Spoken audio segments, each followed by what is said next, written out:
next in the queue. Today I'm joined with the band Plastic. Do you guys want to introduce yourselves? Yeah, I'm George. I play guitar and sing and compose. I'm Mariah. I play guitar and sing also. Hi, I'm Sam. I play the drums. I'm Nigel. I play guitar. I'm Wiley. I play bass. Awesome. Hello. So how did you all meet and get together? Yeah. Wow. I feel like it's all... The oldest. Yeah, it's Because kind I of like think a there's web. been many iterations of Yeah. Plastic, so I guess we Yeah. could start from the beginning. There's been a few, but it's all sort of like this web of people I kind of have known. Wiley and I went to high school together, and then we reconnected in New York after he graduated college. And then it's kind of similar with Sam, just reconnected that we had known each other back when I was living in Indianapolis and went up to play a couple of gigs in Chicago. Nigel, that one's kind of funny. Mm-hmm. I thought I knew him, and I saw him we were at this Knockley show at St. Vitus, awesome band also, and I was like, went up to him and was like, oh, I've met you before. He was like, no, you haven't. I don't know you at all. And I was like, no, you're from Indiana. He's like, okay, wait, actually, maybe. Yeah. So, that was crazy. Yeah. And then we just kind of... We were just talking metal and music all night, and then George was like, we were gonna jam, we were gonna start playing some music, and then the guitar player that was in the band at the time, just kind of quit, and he was like, I got this show booked, and I need to do you want to fill in? So I was like, yeah, sure. I was a little hesitant at first, just because I was like, I don't know. I was kind of busy, not really trying to play music in a band at the time. And then I don't know. I got convinced to do it, and I'm glad I did because it was awesome. Once I learned the set, then it was like, oh well, there's another show. I'll play the next show too, and then it was kind of Rolled from there. Yeah, it took off. Yeah, I was kind of probably a little forward and No, I mean, I was getting convinced from other reasons too. So I stumbled into it too because I just hit up George to hang out because I had just moved here and hadn't seen him for a few years, and I then think my pause on everyone. he got his By the way, we just saw some show, and then I don't remember where it was, George, but it was some fucking noise. It was like a horrible noise show. Yeah. And I was like, this is cool, man. Yeah. I'm glad I'm in New York. Yeah. No, it was cool. I was like, this is cool. exciting. Cool. It was cool. And then he just mentioned, I'm putting together a band. I need a bass player. Do you want to rehearse? And I said, yes, sir. And it just it rolled from there. I was like, oh shit, this is a gaping hole in my life, playing music with other people. Alright, boys. I didn't do it. Let me cut myself off. Give me a giggle. Juvenile. It's just Juvenile. like Nigel, it just I wasn't even thinking about it, and then it gathered momentum, and 3 years later. The rest is history. Wow. It was really sweet because I had filled in a band of George's in 2018. Yeah, I think so. That sounds right. 2018, they pulled up to Chicago and needed someone to fill in on this date, and we just kept in touch in the year since. And George reached out kind of serendipitously. It was my third day here. I moved here from Chicago, also just after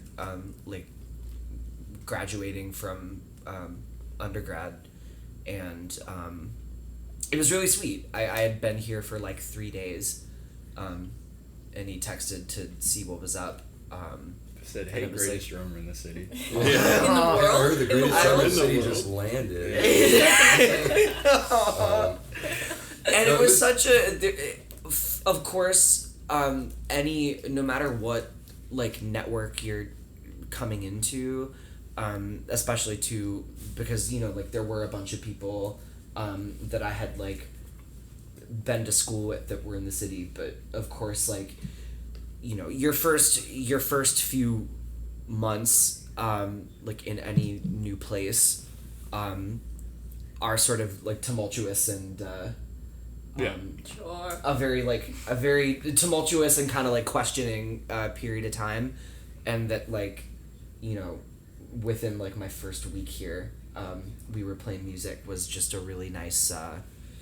It was just like a really sweet thing. Yeah, And it's I'm crazy, super but it's grateful truly for that. serendipitous. Like, Yeah. I didn't like, you didn't make any posts about it or anything. I was just like, I wonder, I know Sam was up at Sarah Lawrence, and I was like, maybe they come down to the city, or I don't know what's going on. Maybe I had some sort of idea because it was summer, and I was like, maybe they graduated, and that's why I did it, but it was truly just like, I didn't hear about it, so that was kind of crazy. Yeah.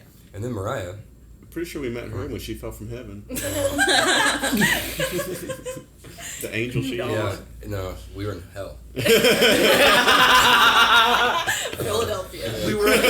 We were in Philadelphia was Yeah, the I first- can- on a I very can tell the story. Yeah, on a please tell the wintry story, Mariah. and fraught tour of the Oh, well, of the yeah, American so- Northeast. They were on tour with Just the three of us. just a Yeah, Nigel. I or had to go was to my not- yeah. I had to go to my brother's wedding, so I missed the first tour. So it was Sam and Wiley and George on tour with my roommate's band, Bedridden. Shut up, Edwin. Shout out Bedridden, for real. And I was dating someone who lived in Philly, and the person I was dating also used to play in a band with Sam in high school. And I went to the show, obviously to support my roommate's band, did not know Plastic or the members at all. And Charlie, the person I was dating, was like, you have to see this drummer. They're the best. Mm-hmm. Speaking of Sam, and I watched Plastic set, and I was literally like, that was one of the best sets I've ever seen. And I went up to George after, and we just like started talking about music influences and stuff. And then, obviously, because they were became close friends with Bedridden and my roommate, we just kept like hanging out and seeing each other in the city. And slowly, Sorry. it's okay. We got a Lou has dog. joined. Joining the I'm missing it all. Yeah. If you could see it, Pause. you could see it, you would have got silence. Okay, I don't know. Do you wanna Yeah, say anything else? yeah, it was. That's pretty much the. Yeah, we It were was like, Yeah. Mariah fucking rocks. Yeah. Like, her Well, shit is so the good. joining like- me joining the band just kind of happened after like months of knowing each other, and I had played like a solo set opening for Plastic, and eventually George was just like, "Do you want to join Yeah, on guitar?" yeah. I feel like From For, the like, the beginning, cap- it's just like from the beginning, I think not only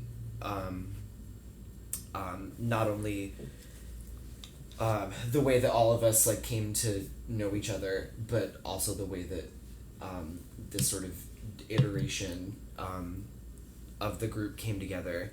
Just very serendipitous and very natural. Mhm. Totally. yeah, really, and it's kind of just. And it feels like this was always Yeah, like The blueprint. yeah. well, yeah. I think we it always feels knew like we this wanted, is like- the- We always knew we wanted like additional vocals, and the music we started writing started getting like a lot more like not orchestral, but like the arrangements were getting more intricate, and like there was room for a third guitar, and we Yeah. were like, we I would say wanted I kind to of thought there could be, indulge. or just any sort of auxiliary, like course. alternating things where like basically if you have this sort of cast of musicians that can kind of like rotate, especially if you have 3 guitar players, you can have someone that if they play a little bit of piano, or if they do some electronics or do something, you have this like a lot of freedom to have space in performance that is, hopefully something we're going to work towards more in the future. But yeah, really organic in a time too. I feel like, especially where a lot of bands and now are either considered bands and they're exclusively one person's project who's writing all of it that has like a backing band, or people are just extremely eager to get things going with musically, especially in bands, and I feel like they are really always shuffling musicians a lot of the time. I feel like a lot of bands that I see happening, it's like it's really special, basically, how Yeah, it's because we're like organically attached to coming each other. We're this kind of I've wanted to be in a band like this my whole life. which is like every And it's every so- band probably does say this on your podcast, which is really funny. But but we're different. but It's yeah, real. It's real for us. but it's real. No, just really patience. I don't know, was huge for this, because I feel like I could have. There was moments where like I was eager to be putting out, performing music with the band, and I maybe knew people that could do it, but I just kind of like waited until it felt sort of like the right people, and it's just really great. It's paid off. Because we're best friends. Yeah. So, sorry. How do you think like collaboration has like shifted now that you've like kind of like formed a group together? That It's totally like right now living.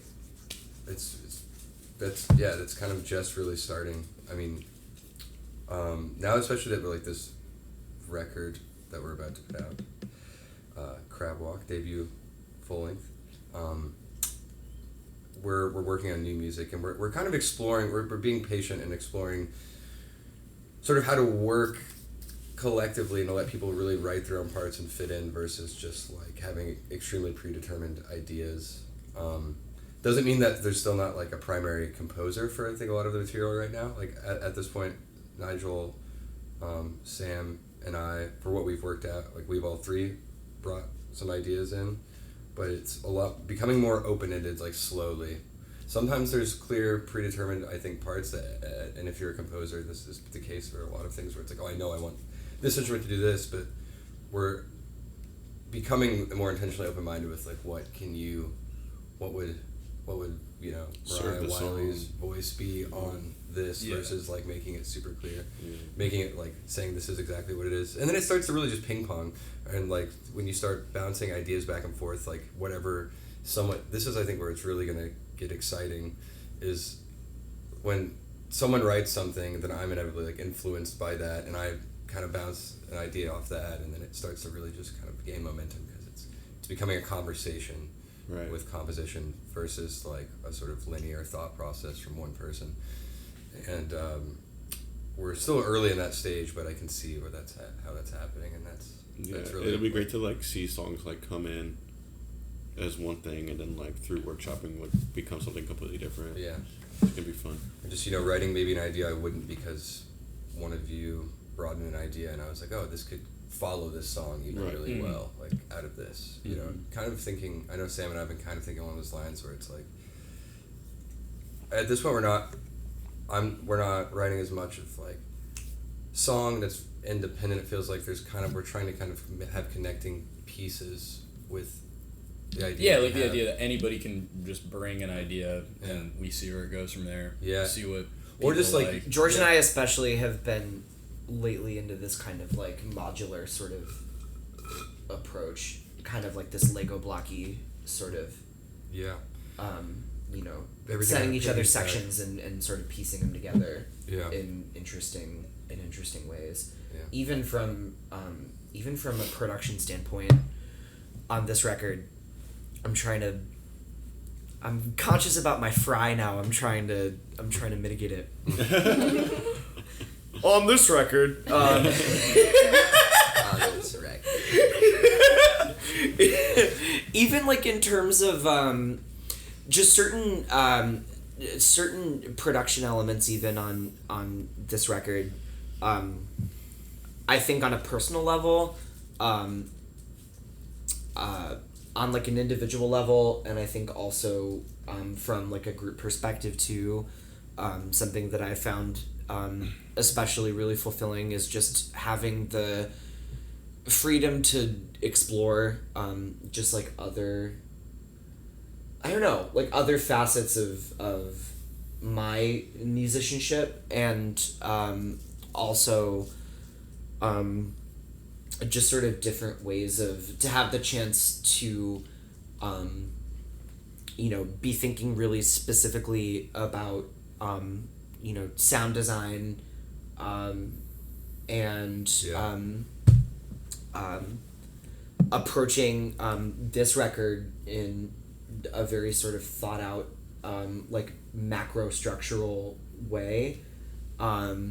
It's just been nice to sort of like engage with that kind of thing. Especially, it's felt really cool to feel like I'm sort of broadening my wingspan like beyond just like the performance stuff and the drumming stuff, and that I get to fold in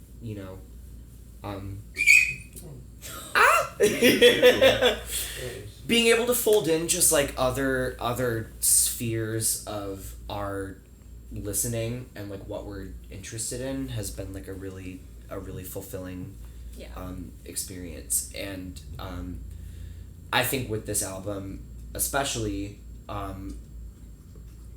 we did sort of approach, we were thinking pretty intentionally about how to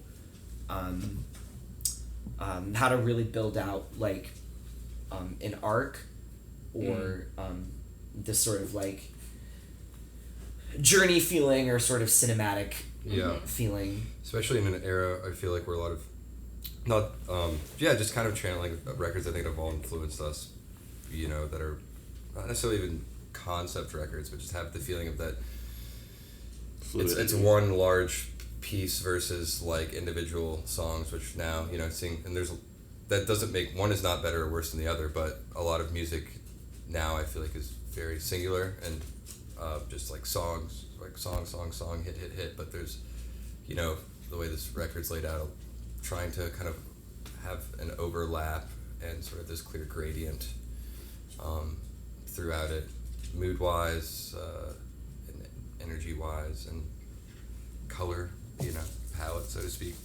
But which has been, you know, I don't know what the point of that was, but yeah, I can see that on like the album.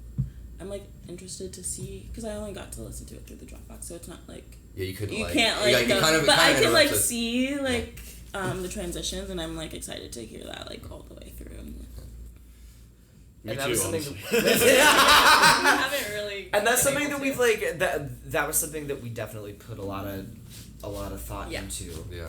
Well, yeah, Sam added or had the idea to add a sine wave at the beginning and the end. Yeah. I think like the first song loops it. starts with the same D that the last song ends on. Yeah. Mm-hmm.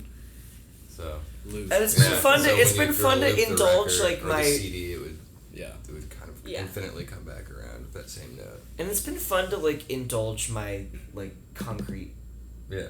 shit. Yeah. Yeah. It's been nice to like I don't know. It's been nice to have the space to just like. It's been nice to have the space to bring in like ideas and stuff that I know that like are a little out there.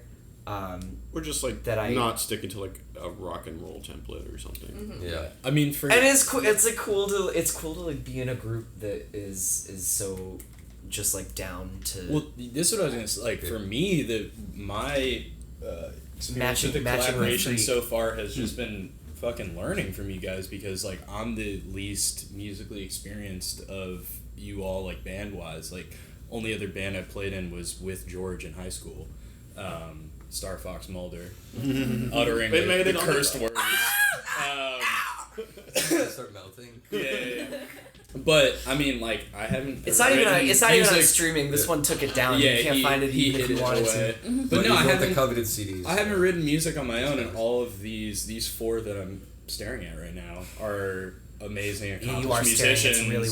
staring. It's really. And I like get to be around you guys in creative mode and see how you work. And like, I mean, this is even true the first few months playing with George, when it was only me and George. Like even pre-Sam days, it's just like I learned so much about how to be a rock bassist, or just how to be like just play electric bass, and then it's just bloomed from there, where I'm like digesting all of your guys's styles and, you know, sets of influences, what you think are cool.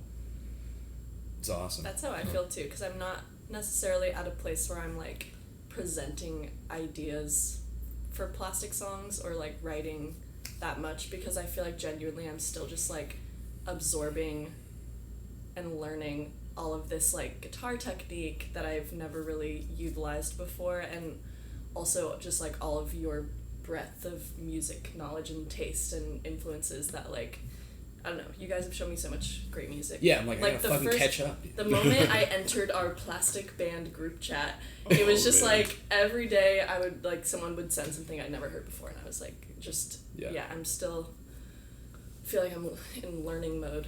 Mariah, in her own right, is a fucking brilliant songwriter. Yeah, for sure. Right, I beseech and implore you to check out her stuff because it's incredible. Just all of us having which kind of going back to something we brought up earlier is like writing music in the future. There really is obviously there's an overlap of things we like, but there's a lot of all of us have very individual tastes with other things. For sure. There's other things that we listen to very different things, and that's kind of really exciting because it shows where the project can go. Versus if it stayed, me being the sole songwriter, it's like surely it couldn't expand as much.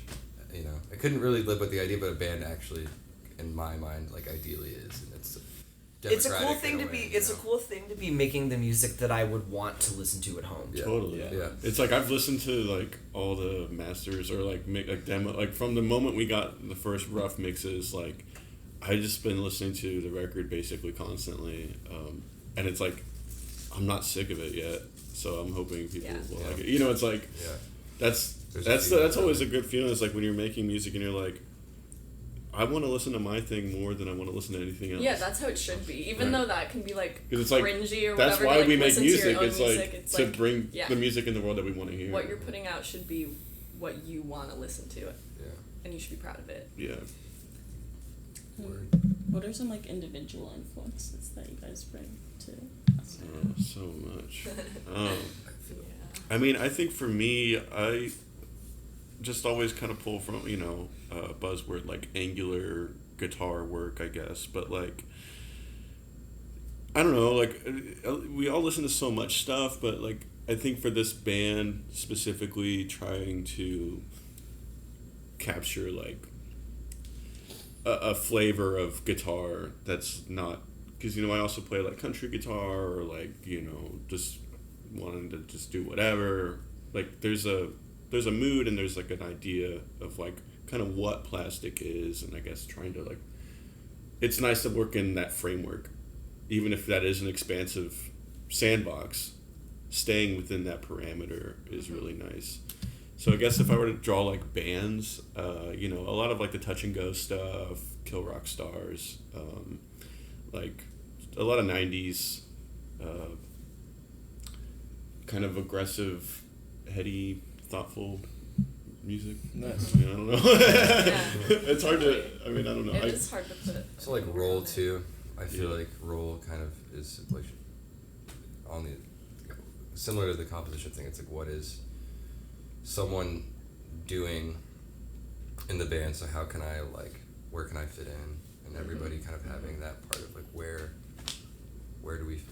does someone fit in, and so that's always alternating. I feel like I have a lot of influences, and but I think certain parts that I like kind of bringing a little more, just like more, not necessarily like power electronics because it's not like that severe, but like really sometimes abrasive elements sometimes, and parts of like noise or ambient music that I like, but putting it sort of under right now this like rock template and like long structure and like through composed ideas a little bit more, or working towards that where it's like not necessarily working in the pop song structure, always like kind of thinking like longer form, and trying to think a little bit more sometimes thematically and sometimes than in a pop structure. There's definitely songs on this record that are just songs, but moving towards these sort of longer form, like through composed ideas. I think this kind of shows in the playlist that we picked. Like I was listening through it, I'm like,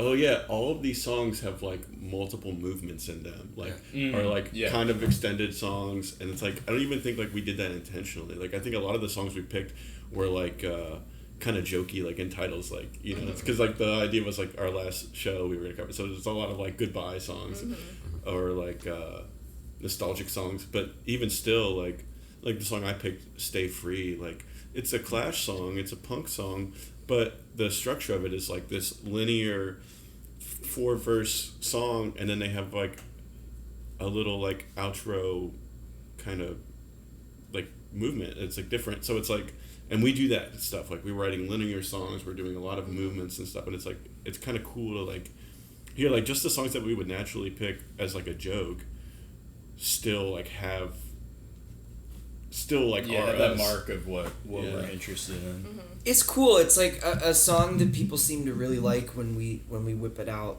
live has Jesus Christ.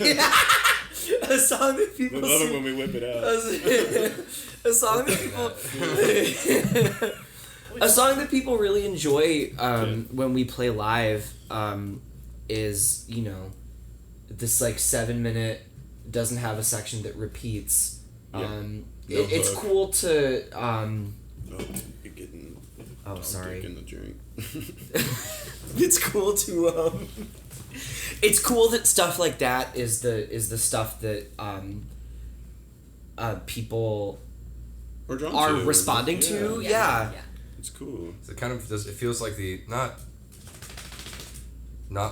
what's not supposed to happen, right? But because like I feel like if you're making something you believe in, then you know if it's good art, it's good art. But it feels like in the world of music, especially, it's like, oh, these are not like pop songs, right? So it's like to feel that like that's the one that's getting the most reception. Yeah. When it within that is telling of one's cool audience, and then also like the power of like I guess what is being written, but also like the people that are coming out to see it, and that's pretty special because it's like I don't know, there's not a ton of cases where someone might go out and be like, oh yeah, it was the 7.5-minute song, you know, be like boring, I gotta go, you know, Right. 7.5 minutes of a song. No, it's like no, they're that's Engaged. should be engaged with the most. Which is cool because it's just like that's what I'm engaged with. That's what we're all engaged with. That's what we like listening to. So that's where it's ultimately the like highest form Yeah, of we like long-winded flattery. shit. That's Yeah. that's our influence. Yeah. Long-winded. Yeah. If you can't tell It's by like- the way we Yeah, talk. we're yapping. Yeah, that's literally what I'm saying. Yeah, because we got completely off of the question. Like remotely. We did not say one band. Yeah, I'll say Oh, yeah, like do we Oh want my bands? god, yeah. I really like Probably happens all the time. I really like these like chord voicings that are I really like these chord voicings that you know are super close together on any instrument, from like that kind of older like barbershop like vocal harmony hell yeah. to you know just like these kind of super extended like cross instrument, just like really close sort of harmonies, and I'm also super inspired by like the stuff people were doing, just like manipulating tapes in that kind of like quintessentially sort of like concrete way. Something that I really enjoy is seeing how I can kind of like embody that approach digitally or like on a computer, and I also just tend to really be attracted to rhythmic ideas that are super like interlocked or interlaced with each other. I feel like those kind of three things really are like my North Star. And then I always really like the drummers too that aren't about I like a drummer that's really melodic, and really sort of like Kind of like free verse almost. connected to I like feeling like the connection to your body, and I like sort of the unbridled expression. Yeah.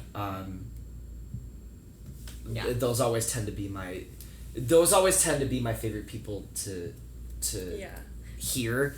Where I don't know, where like the timekeeping is not as much of a consideration. I feel like also a lot of comments that we get from our audience is people talking about Sam's unbridled expression on stage. Yeah. Like Yeah. Sam is such a fun person to watch drum. Yeah. I love a drummer who hits the fucking drums and like is really expressive, and pretty much every show someone comes up to us and is like, "You're a drummer."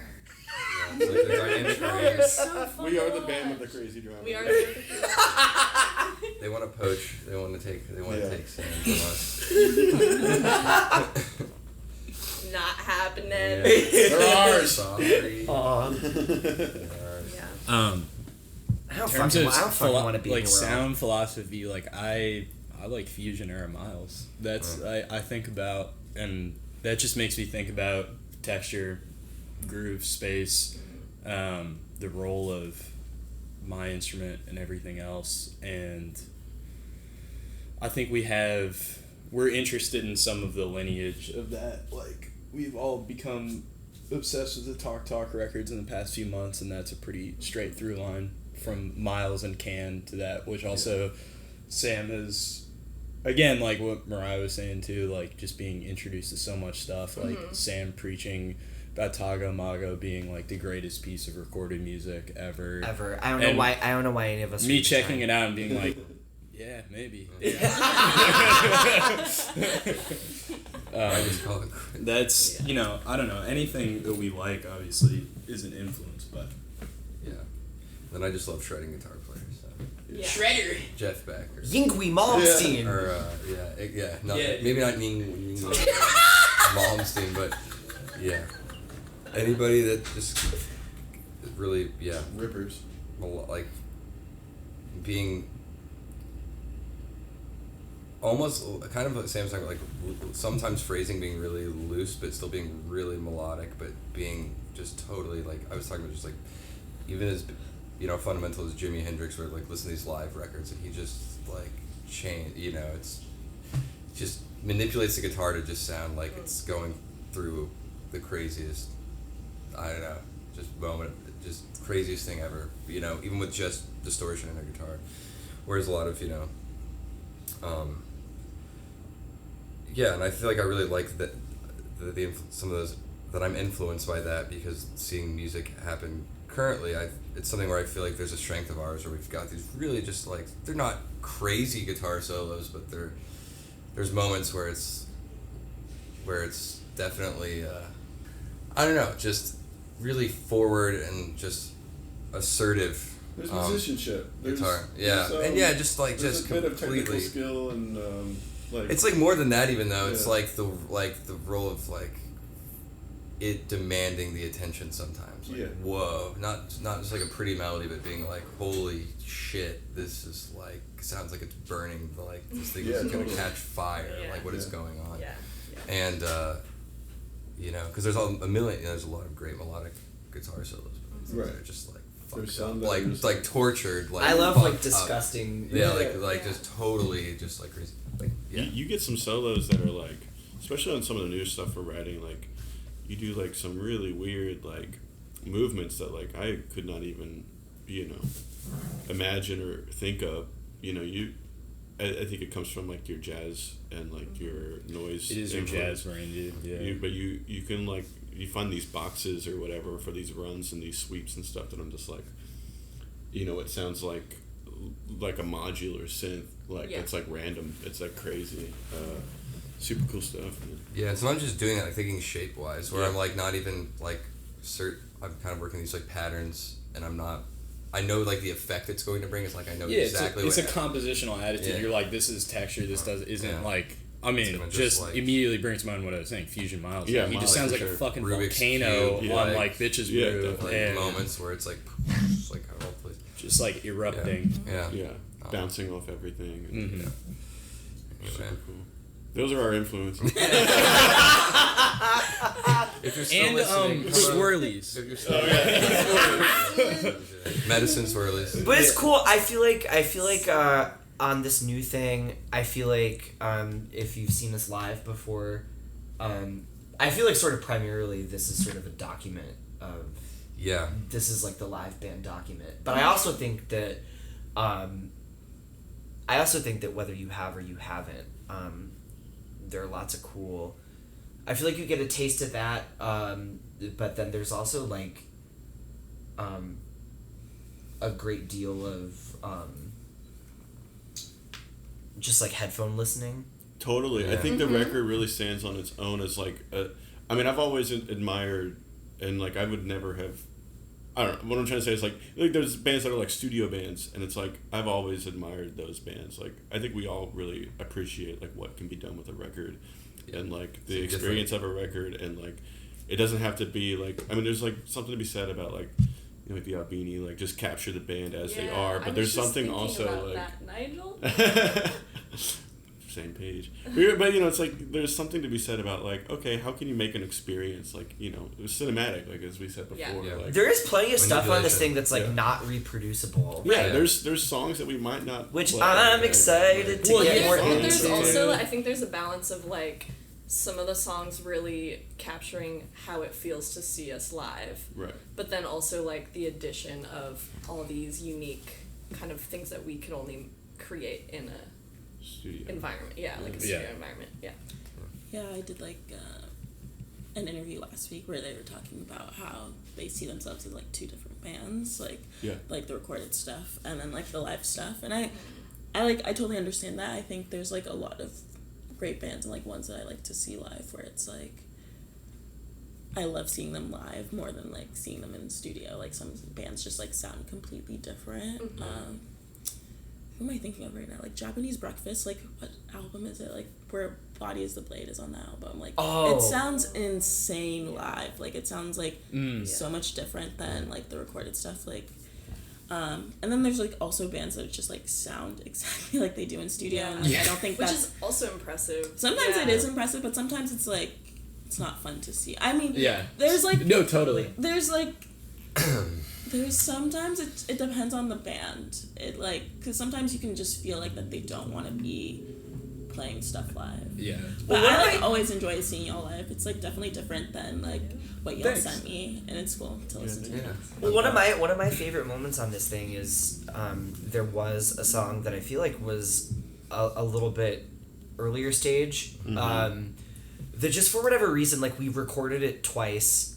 Christ, we did. And then Don't even, remind. and then Even even picking up the tempo did not help. we recorded it twice, and even afterward, there was just like something about it that didn't really feel like it was working. It was too perky. And it was just like the five of us just went over to George and Wiley's apartment. We got the stems and just sort of took like a few days to see what it was that we could do with it,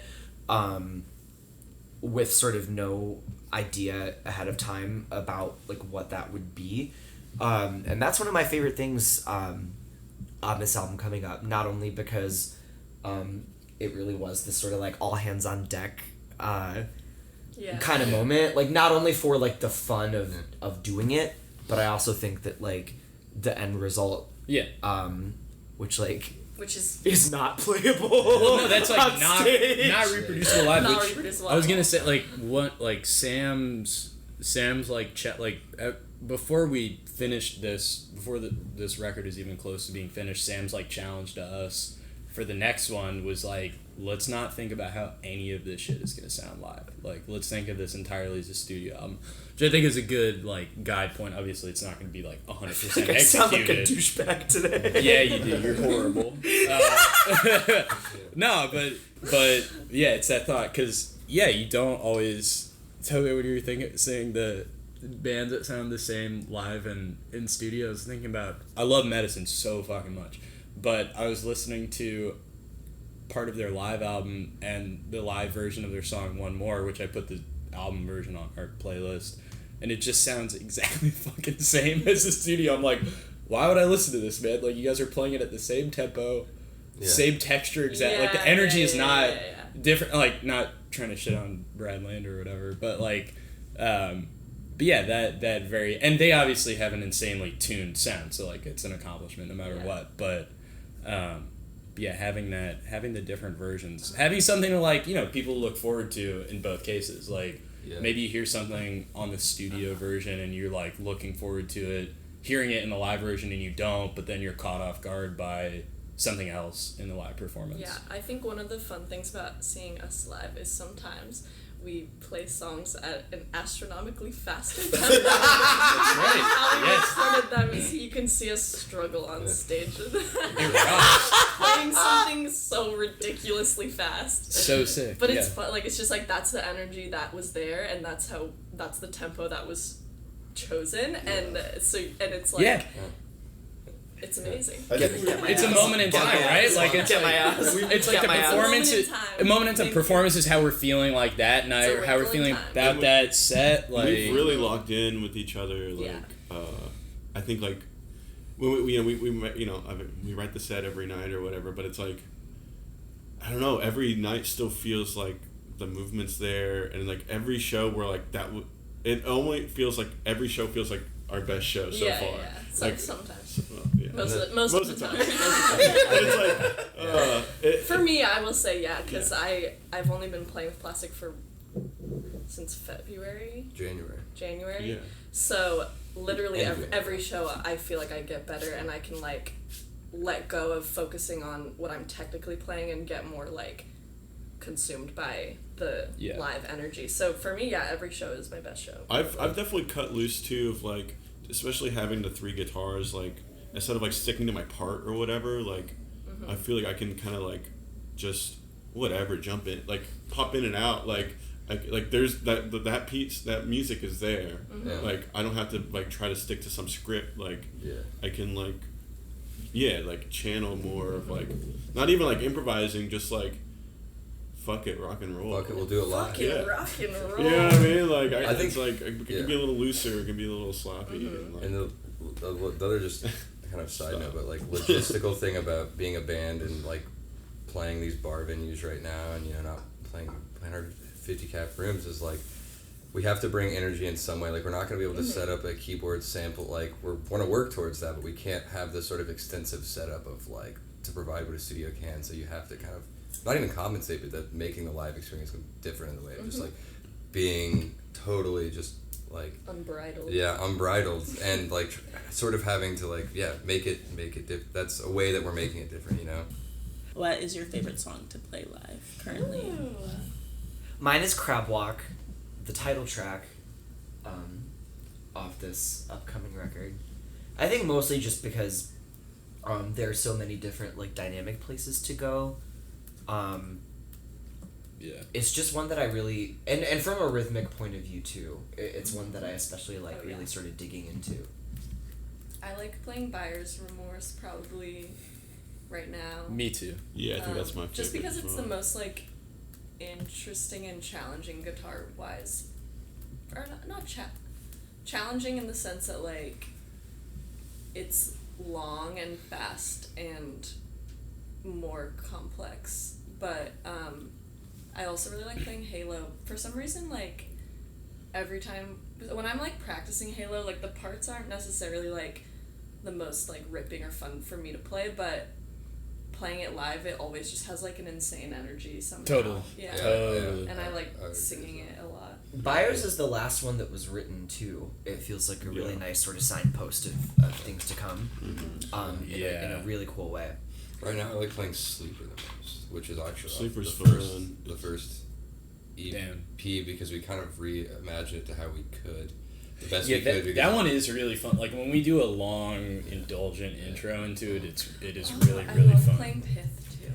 If you like long and indulgent, you'll love everything. Everybody's like, an hour long. Yeah, if you made it this far, yeah, but Sleeper's fun, I think, for me, because I can really, it's a moment where I can, when I sing, I don't have to play the guitar, or I can totally play the guitar, and it's really natural. Yeah. Like, it's really natural. I could not have a guitar the whole time, or I could have one, and it would still work, and everything's different every time, and it's cool, because it's kind of got, when we started playing it, I mean, it's almost 8 months ago at this point, but reintroduced it, it's cool to have enough space from that song for like a year and a half, 2 years, and then bring it back and see it reimagined with what is now the live outfit. It's like doing Quiet No More. Like we got this song on the EP that like George recorded very like loud and it's like pretty like distorted. Yeah, like blown out, slow tempo, and then we've been for like a year now probably. We've been playing it undistorted. Almost like combo style. Yeah, like loungy almost. Almost Acetone. loungy. Yeah. Acetone. Yeah. It's just super exactly. like pure like chill guitar. Yeah, I think I recognized Buyers Remorse like when I was like listening to the album. Like that's when I recognized like from hearing live. Hell yeah. But I also like sorry, I'm looking at I like MSG and To Try Again into Marigold. I'm really excited to see that like when everything can like play as one. It'll be really cool. Do you guys want to talk about? Do you guys want to talk about putting that together? Yeah. I'll let Georgie take it. Oh, sure. So, What? no, I that was me just literally like my brain is like 60% here. Okay, well, I mean, I can talk if you're dead. Well, if you want to give me the floor, I'll take it. Here's your soapbox. I think a balance too of like high fidelity and lo-fi has been a really nice touch that got kind of that's on this record. Is where a lot of this was recorded in a studio and produced at a pretty high level, you know, and then having these sort of just like cassette songs that Try Again being one of them, Marigold being one of them, and then there's like this ambient one after phase 3 where it's this run of just songs recorded to just 4-track, and we ended up It's a nice little suite. Yeah, it's a little exactly, and we ended up manipulating the tape. Something I had, you know, knowing William Basinski and like the Disintegration Loops and music like that, where I was like, oh, I'm pretty sure that you could just burn tape a little bit and it's gonna make it sound completely like warped and fall in and out, and it has this really just like awesome quality to it that was really fun, and it totally tapers down the end of the record really well. I feel like it really just kind of like breathes at the end. Like it kind of don't get a moment to really breathe throughout the whole record until this part. And it's pretty intense in your face. Yeah, and you have like half an hour, like from Touchdown and Satiation, you have like nearly half an hour of like freaky, like out into space, kind of abrasive stuff, and then this is it ends up being a really warm and smooth landing, or like relatively. And just like how the thing about tape, just this aspect of tape, is like when something is obsolete, it has such definite character behind it, and that's the cool element of like tape on this. It's like, you know, this whatever obsolete way of recording, right? Like you know, there's dated way of doing it, and obviously we're definitely not the only who use a 4-track, but it just has such really wait, I forgot to tell you. Wait, what? And no, it just has such a nice character and like quality to it that not only like does it feel like benefit the compositions because they're really mellow, but it also just like totally kind of shifts. This, I also really like playing with. It's cool to have this. I don't know if tension is the right word, but it's sort of cool to play with these energies or these characters of the kind of gloss you get from studio time with, you know, like lighting tapes on fire. I did a lot where I was like recording to my laptop and like recording my laptop like over itself, basically. I like kind of that sense of play with fidelity, and that you have kind of these very almost like aggressively digital sort of textures, from like the highest phi to like the lowest. I like kind of these really sort of aggressive and like idiomatically like digital sort of textures, from like clipping and anything else to sort of like this warm kind of like gooey like tape distortion, with sort of like, you know, like a very clean and glossy sort of like studio recorded kind of texture. Like kind of three, weaving in and out of those things is just like a cool somehow dynamic. None of it feels out of place with the other on the record. Yeah. To me. Speaking on recordings, I mean, like Hereditary, was, mostly like George in a bedroom, and The old EP. this album, I never want to lose that quality. Yeah. If that makes sense. Like that is sort of an element that I always really want to retain. A sort of meticulousness about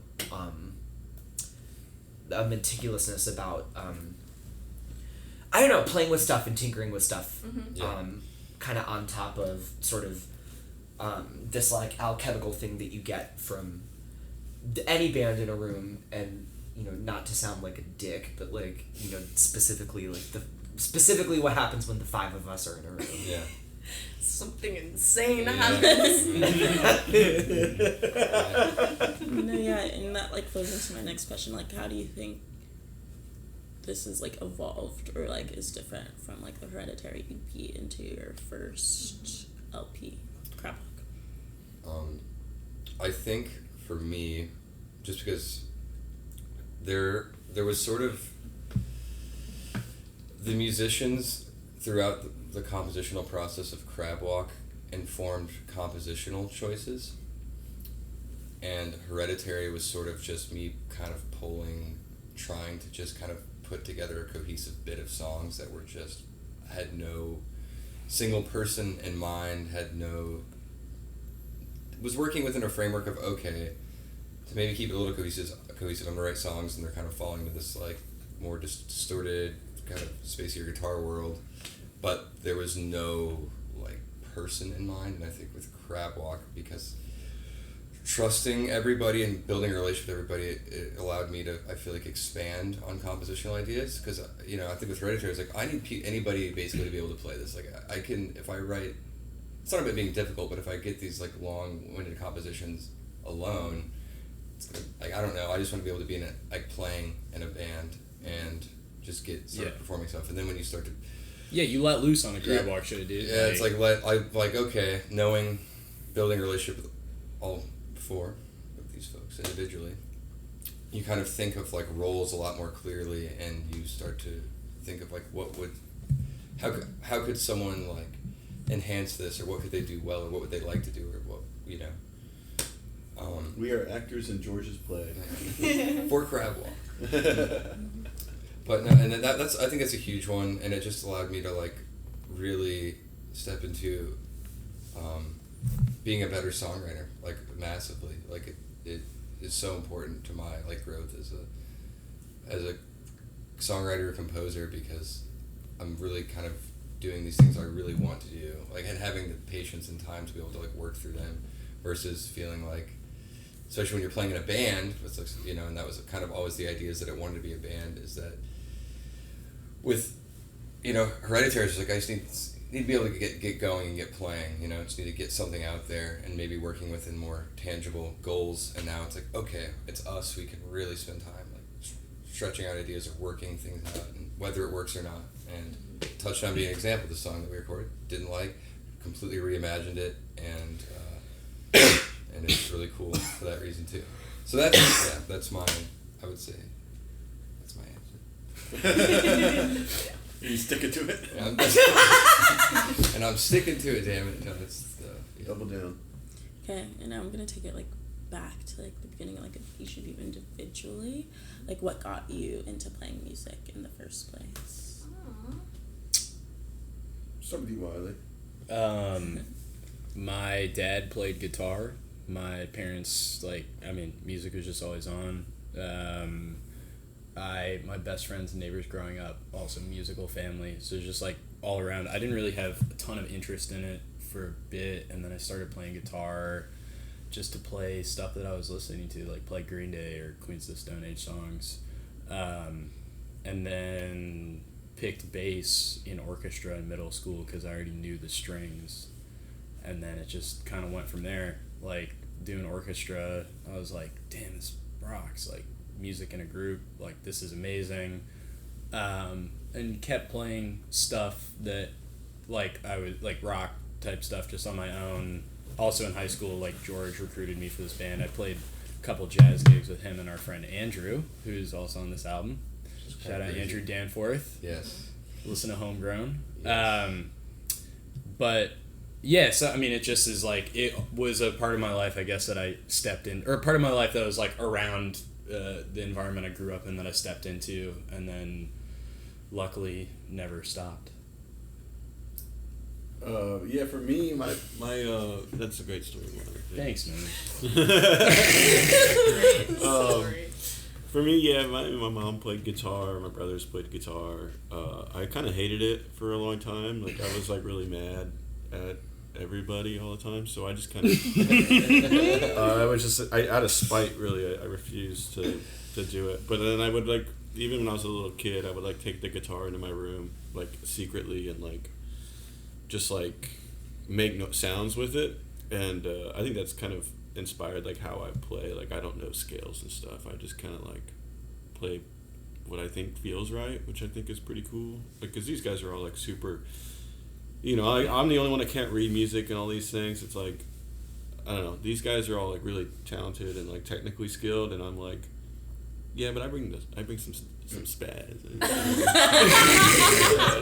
Like, I bring some, like, you know, We gotta have okay, one bro. spaz. I'm a little freak, you know. You bring the heart. You're the heart of the band. Yeah, exactly. That You is bring the real. heart. That is That is so real. real. But yeah, and then like, I started playing drums because, you know, when my brother wanted to play, you know, Raining Blood, he needed somebody to like do some double kicks for him. So, you know, it's like I started doing that, and then I like joined a church band, and then I joined a punk band, and then I was in bands, and then, you know, kind of kept doing that.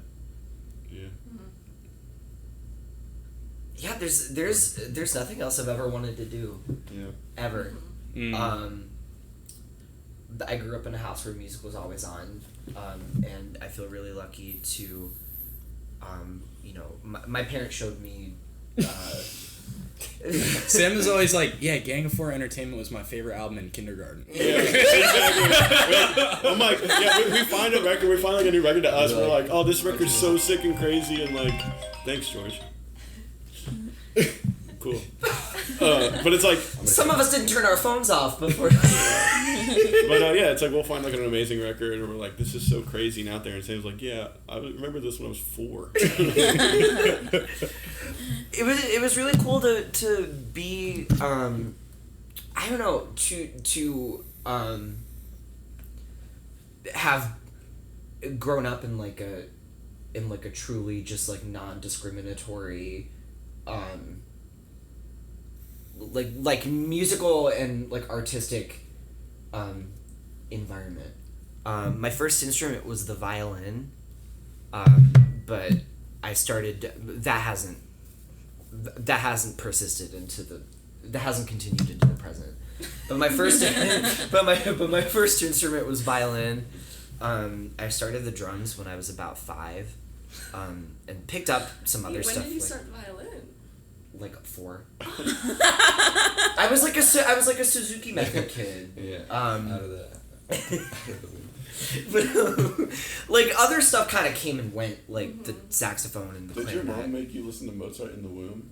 I was including that. I was listening to like Sister Nancy in the womb. Hell yeah. But it was there's just never been anything else that I've ever wanted to do, and I feel very lucky to have been exposed to like a pretty wide variety of stuff from an early age, in a way that has like so completely informed like my listening and my taste, and I feel like even stylistically, like whatever it is that I do. Like, you know, I'd be on the way home from like t-ball practice listening to like Fat Worm of Air and stuff.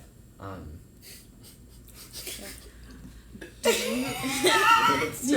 did you like? There's nothing basically there's nothing else that I'm good at like besides this, and even that's up for No. debate. How did It's you like this is the only thing I've ever wanted to do my whole life, and I feel very, very grateful and lucky that I'm able to do it with like my very best friends in the world. How did you settle on like the drums then?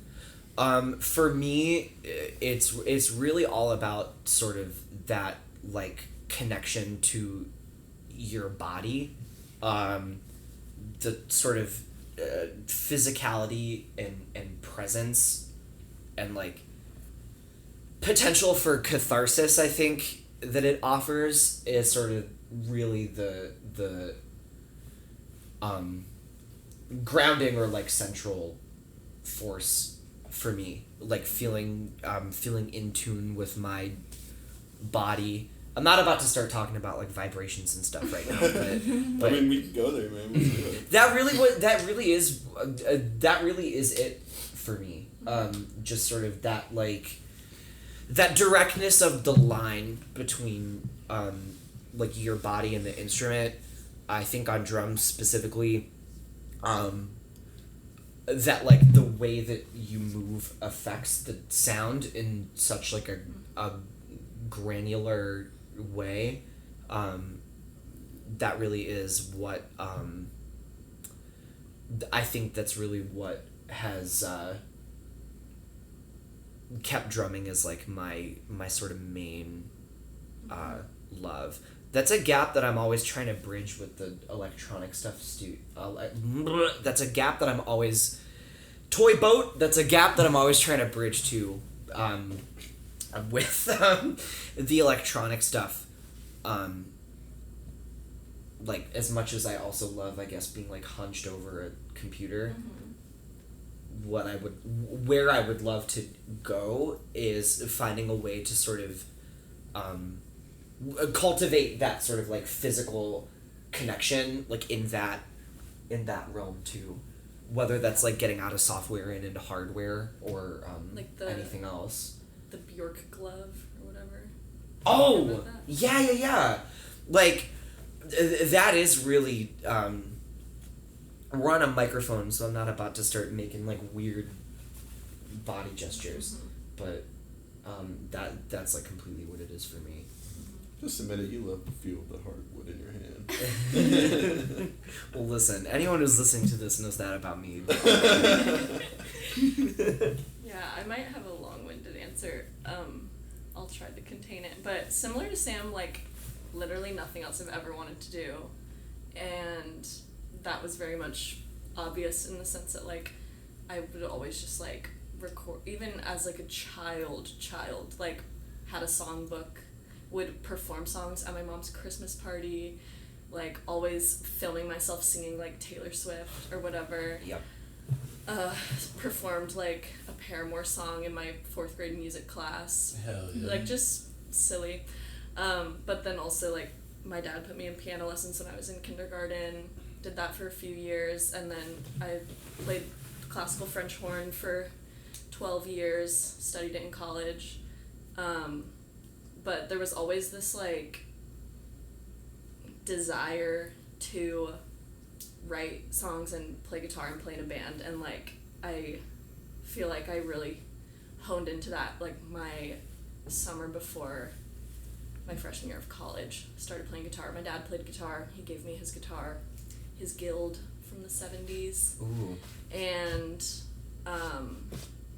from that from the moment I started playing guitar, I was like, low-key, fuck the French horn. I don't want to do this. Like, I very much, like, wanted to play in an orchestra professionally. Like, that was my dream for my life.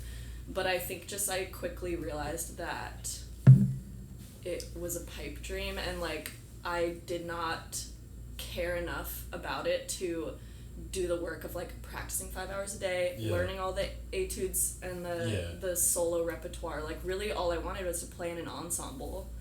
And you can't take any shortcuts in doing that. So, institutional classical music is a fucking sham and a joke, too. I'm traumatized. Just, like, full of... just full of, like, rot and prejudice. Yeah. And, No, that, too, I think that was a big part of it for me as well, is, like, my personality and, like, who I am and my interests, I just always felt out of place in the classical world. Like, I never had really good friends who played classical music.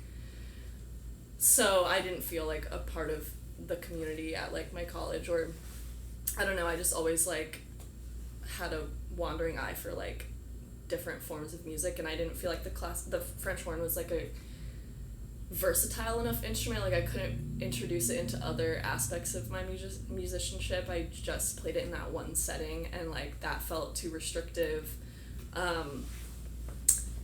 So yeah, this is basically everything I've always wanted to do, is just like play in a band, and I feel like I get that same like rush that I get from playing with like an orchestra or like a large ensemble, even just with like this 5-piece. Totally, like completely. It's just nice to like Music play with other people.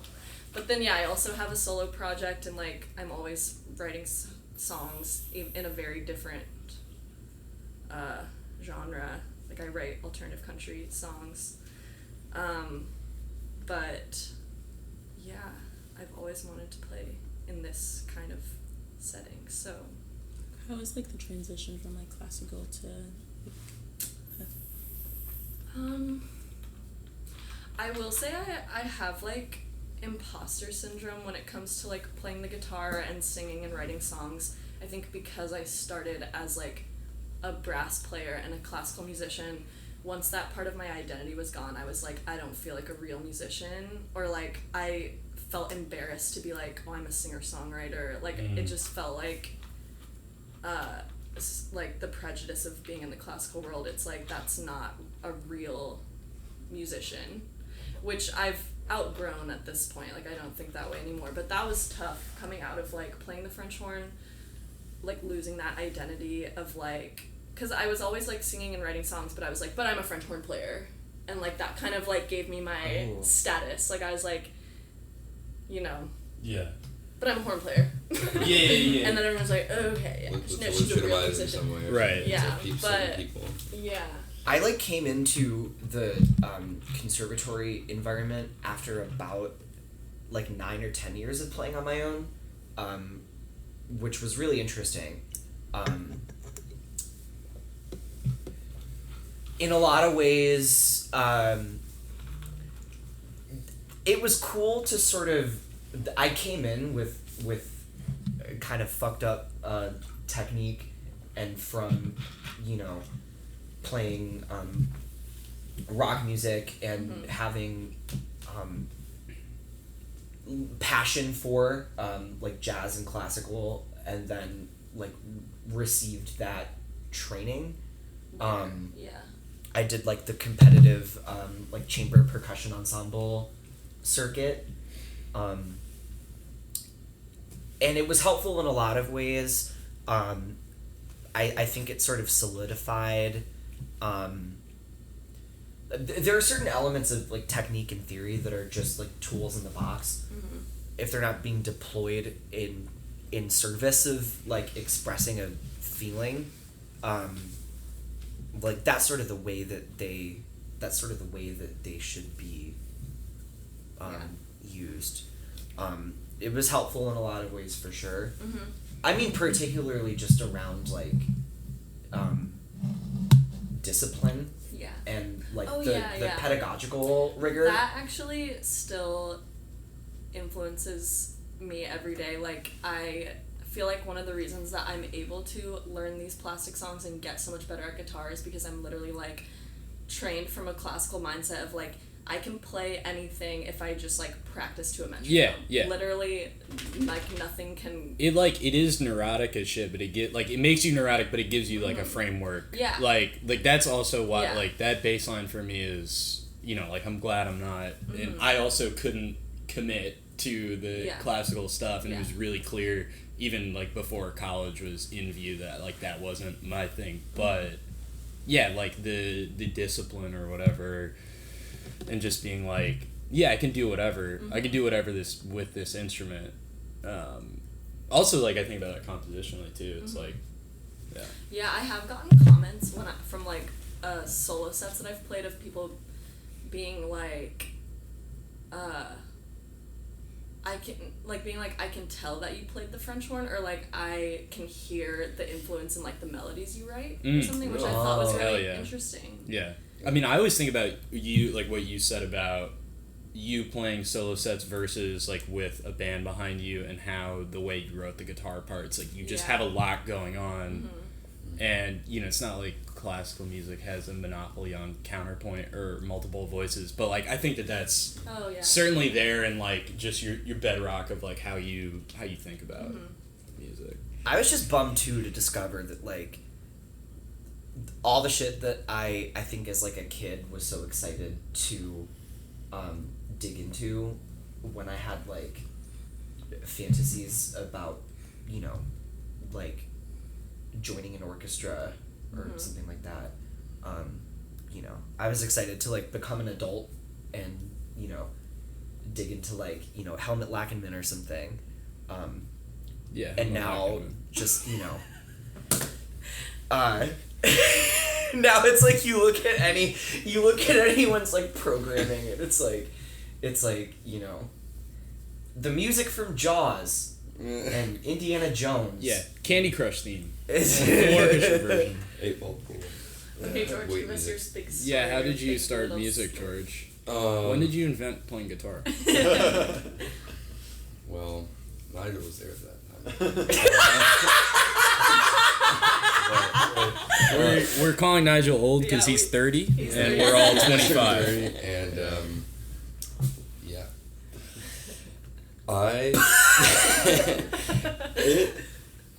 It's kind of just in and out for a while. It was introduced, everybody around me was just a drunk who could play guitar, so there was always a guitar around.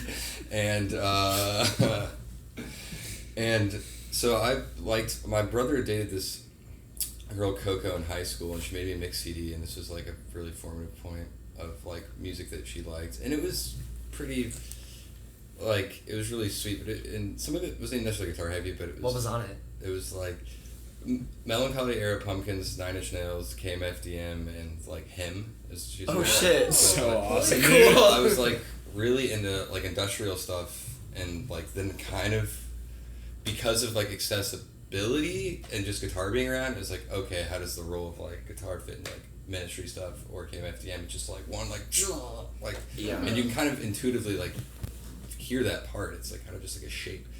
But then I got into like new metal and then thrash and other things, and kind of was a half-assed like metalhead as a young kid, and then totally just stopped playing for a couple of years. My like life was just, I just kind of lost interest in life, kind of was a little just things happened and I stopped playing, but picked it back up in high school, and basically I think at one point just what was going on, it was like a source of like stability for me, where like despite everything like around me happening, it was like a way to sort of, I don't know, just like focus in, and I definitely was like really directionless at one point, and it just like clicked, which was really cool, because I was just like, I don't know, I was just like fucking up a lot, and then it just clicked, and it was sort of, then it got kind of weird because it got intertwined with like our high school had a really good performing arts program, and it sort of, to be validated on being good at something, like while I locked in on it, I was like, I wanted to get in jazz band, but it had a lot of like, speaking of just music academia being backwards in a lot of ways, it's sort of like, I'm glad it was the path that I kind of started to take, but it totally like morphed, and I think we all have what kind it of meant to make good art. relationships with music. Make like, and even in high school, you like, dodged a jazz school bullet. Yeah, exactly, did, because I just got there. I was like, this is pretty bad, but it gave a sense of like, you know, any sort of like routine, and I could be, because it was all I was holding like into while I was just like writing music and playing music, it was like to objectively get better, to like get into like the top, you know, get into, have basically school be a vehicle for me to become better, and not taking private lessons really until I took like a few at the end of high school. It kind of set me on track to just like having a, similar in a classical way, just like routine of practice. It was like, there was it could focus in just like in some way versus being like, I can do whatever I want. That was sort of a way of me like to get better, and it kind of, stuck then. So I really don't, it's hard to say because I just took such a gap when I was a kid. Like I got into music and then it was not a part of my life for like 3 or 4 years. So it's just, there's this really big like gap. So it's hard to answer when it started, but some You point. came back. Yeah, came back. Okay, so Crabwalk comes out September 13th, and you released your first single, Halo, and second single's coming out. By the time this is posted, it will have already been out. But Cool. Hell yeah. but you have 3 singles that you're releasing before the full album on the 13th. What are you excited to share with everyone? Like, what's your favorite song that you're really excited to share? Oh, like from the album?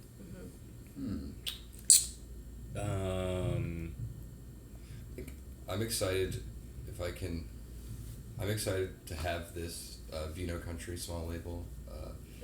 Will Krause, thanks for putting this out. They're putting out the CD, and I'm just excited to honestly We get to hold it in our hands. hold like the CD and see it, just like the moments we were talking about earlier, like hear the consecutive playthrough of it.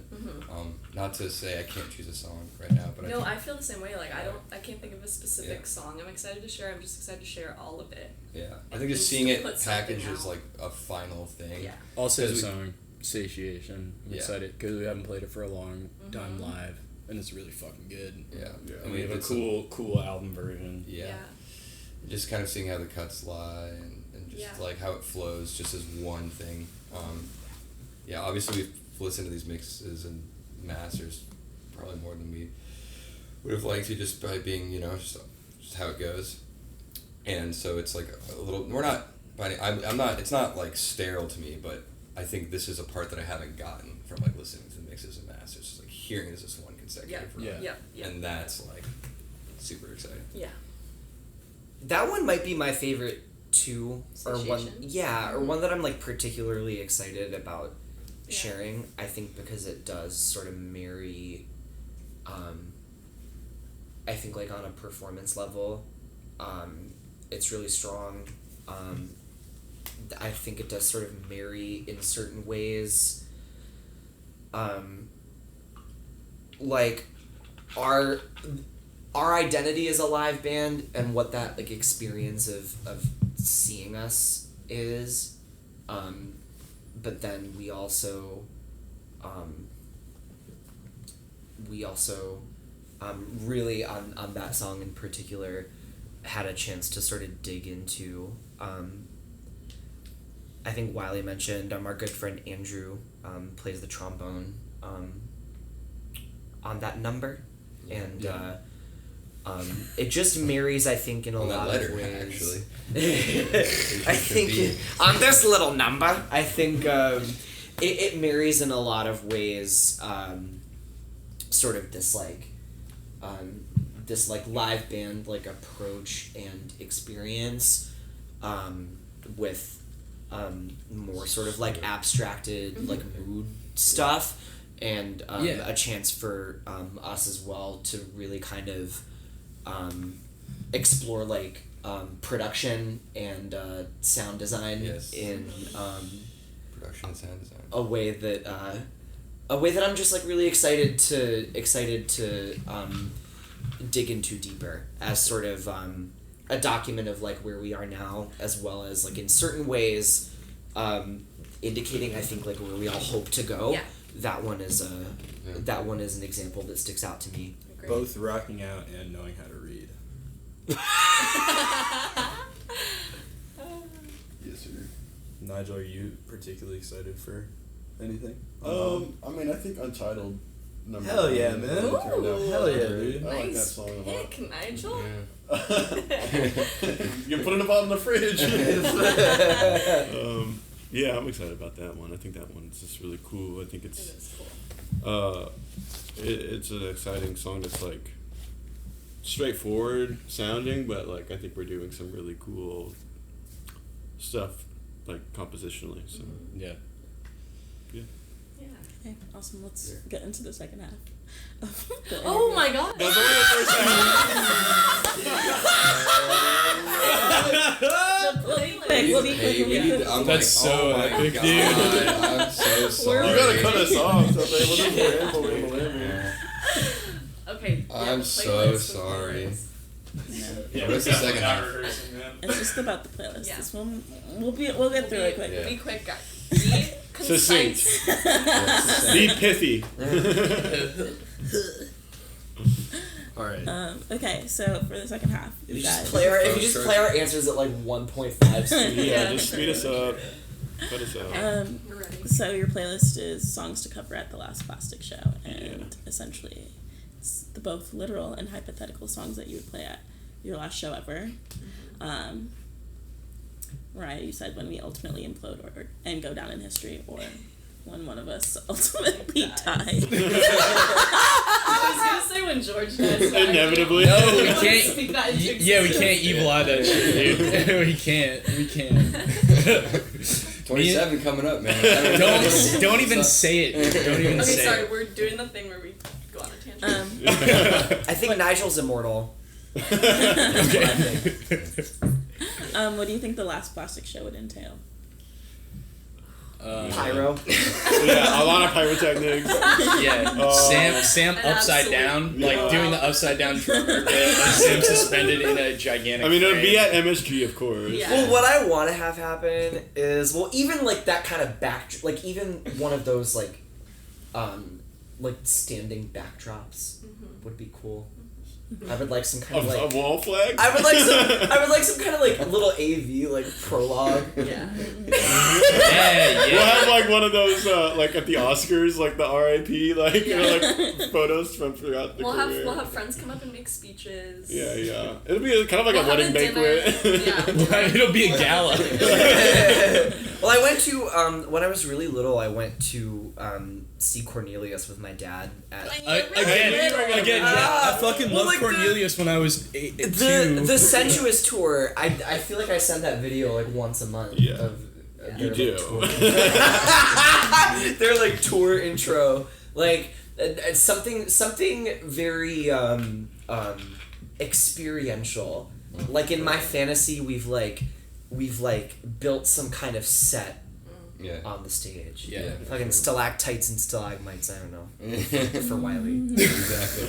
Rocks. Lots of And at rocks. this point, Wiley will be deaf. Yeah. Yeah. I will be. Yeah. He's the only one that wears earplugs. I'm the only fucking one who wears earplugs. And you can't hear shit. Yes. Sorry. God damn it. Outdoor or indoor? Indoor. Indoor. Yeah, AC indoor. blasting. 5 fans. A cool 58 degrees in that venue. Bring your sweaters. Ugly sweater contest.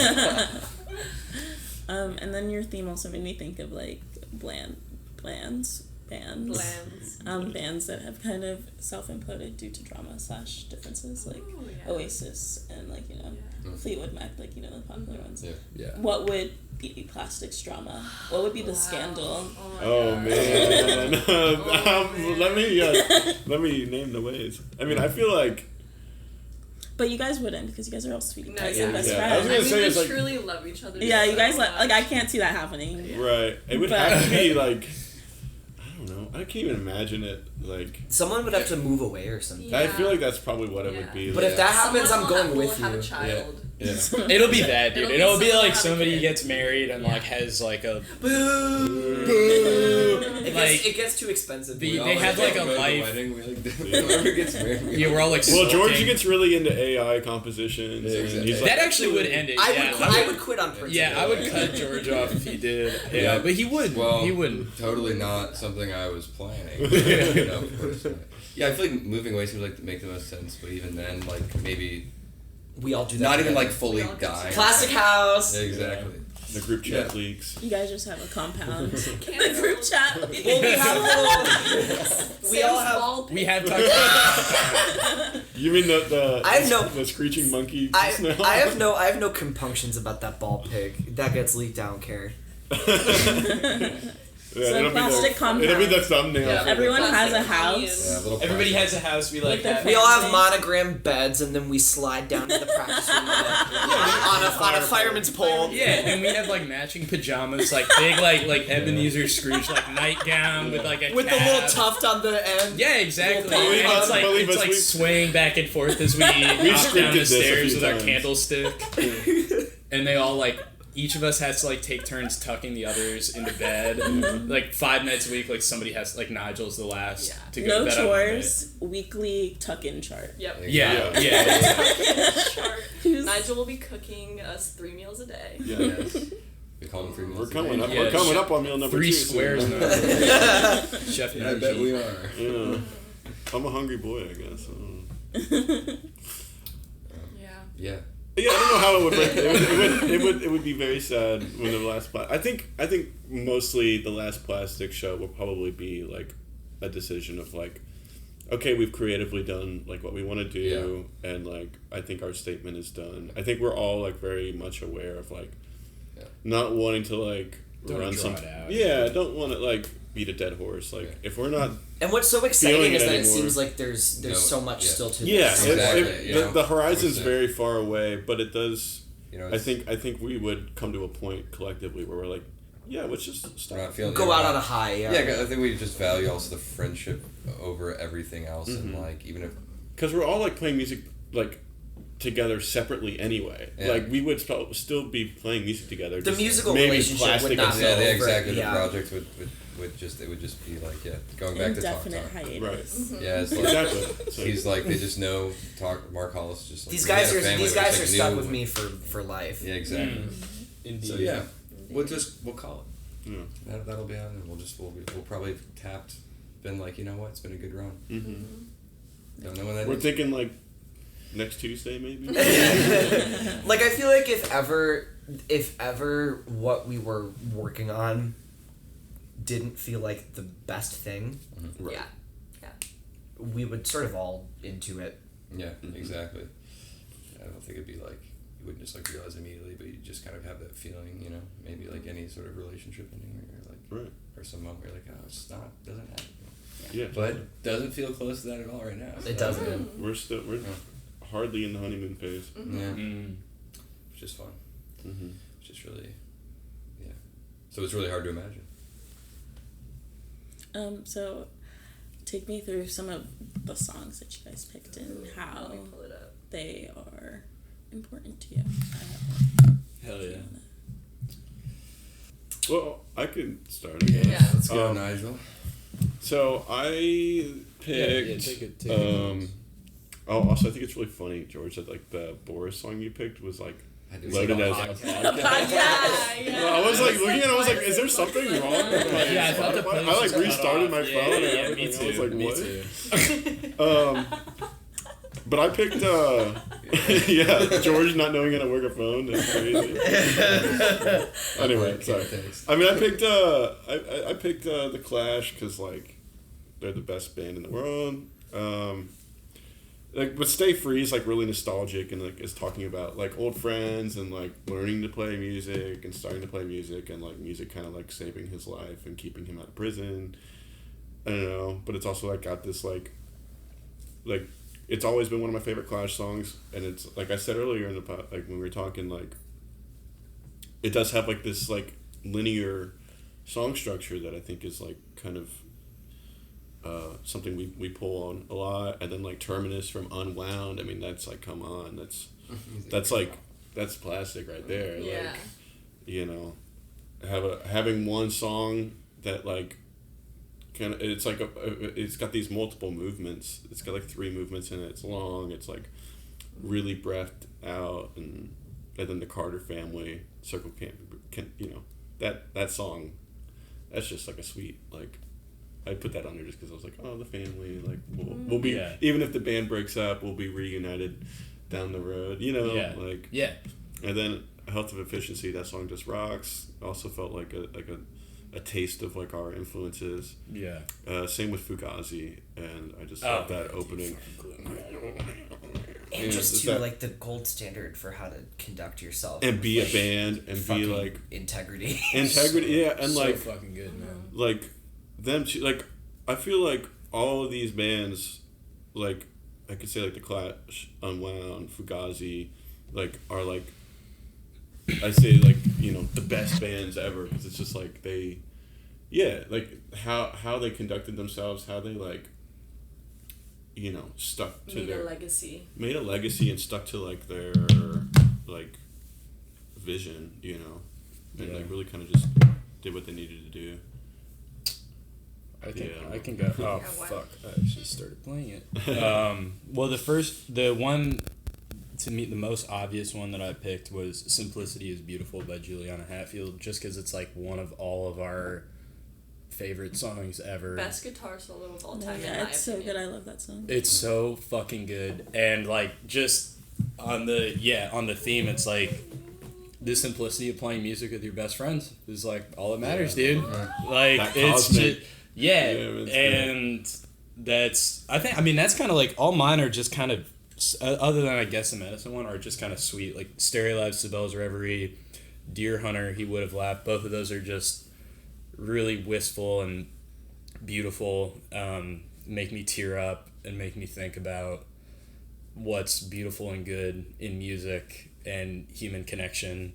Like the writing on the Stereo Lab one is so awesome, like sensual and inconsequential matters, and like and then Medicine one rips, coincidentally is one more like please like one, I think they say one more show in that song, or one more song or something. You but really Is and it then- nail on the head. and then D'Angelo one more again. I mean, he's just one of my favorites ever. Totally Titanic, and that's just another like incredibly sweet. Just wanting one more go, one more chance, out of love.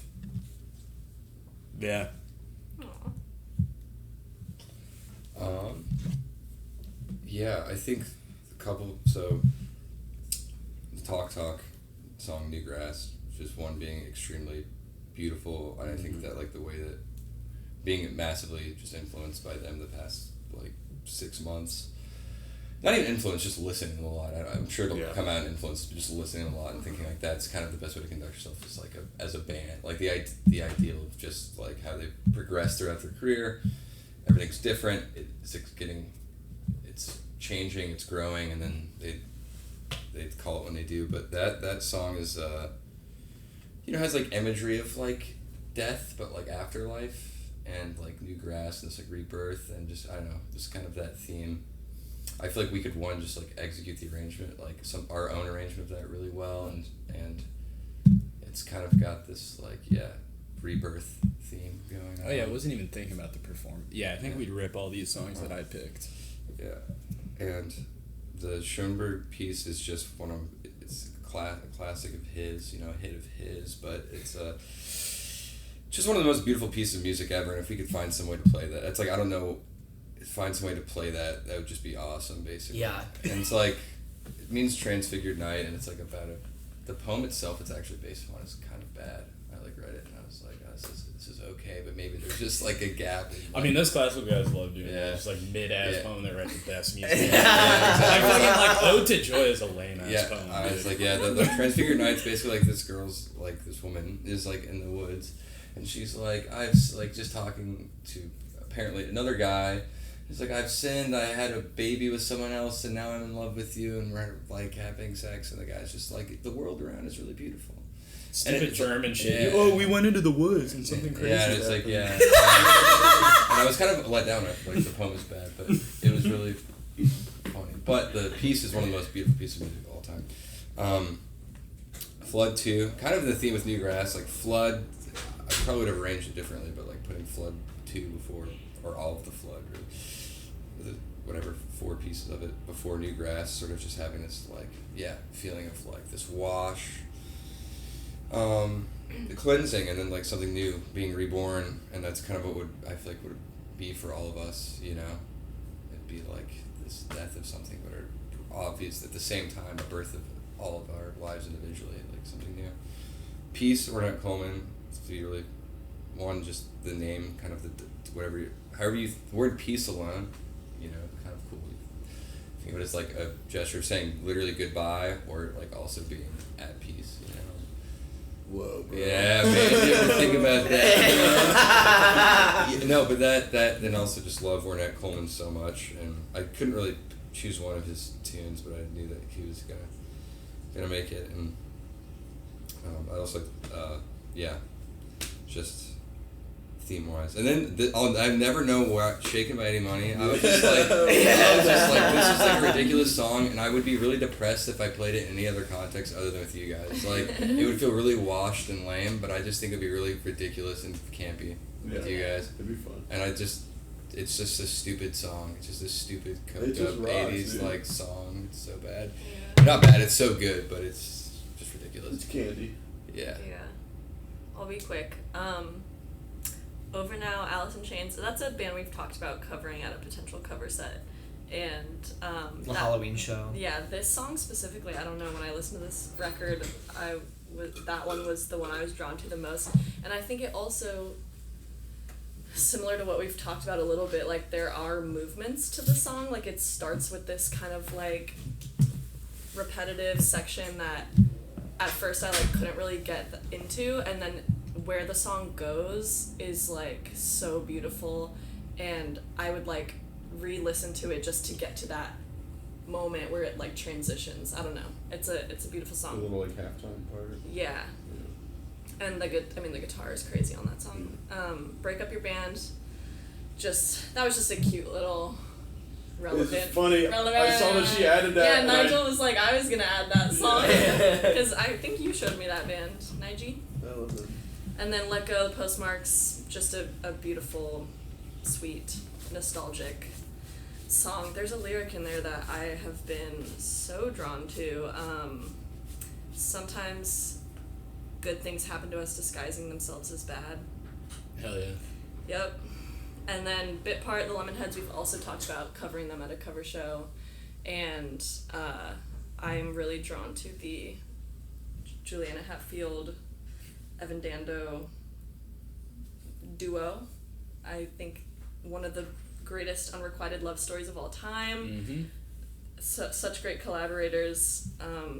Yeah, and I'm obsessed with that song. We performed it. Nigel and I performed it at karaoke on his birthday. We did. And then I added Too Cool to Be Forgotten, Lucinda Williams.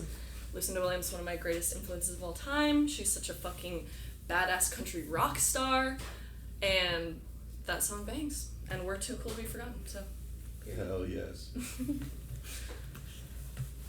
Let me see. The first one that I picked, Q Fanfare, Prefab Sprout. Which I was thinking about adding to. Yes. I haven't, I mean, it's all good, but I feel like I have this sort of special attraction to the Swoon stuff that's like a bit more like ragged and sort of harder edged than like what they eventually evolved into. It's all good. There's like a certain like scrappiness or like angularity about the tunes on this album that I don't know, just feel like especially resonate. Yeah. And this song especially, they're like these chords are just insane, and there are so many of them. It's crazy. And yeah. And it's just like I want to do the bum bum bum bum bum bum with Wiley. Hell yeah. Yeah, no, I felt like such a caveman trying to learn that song by ear. I was like, Jesus Christ, I'm fucking stupid. And then Empty, Janet Jackson. That song is so special to me for a lot of reasons. Mm-hmm. You just saw Janet. Oh!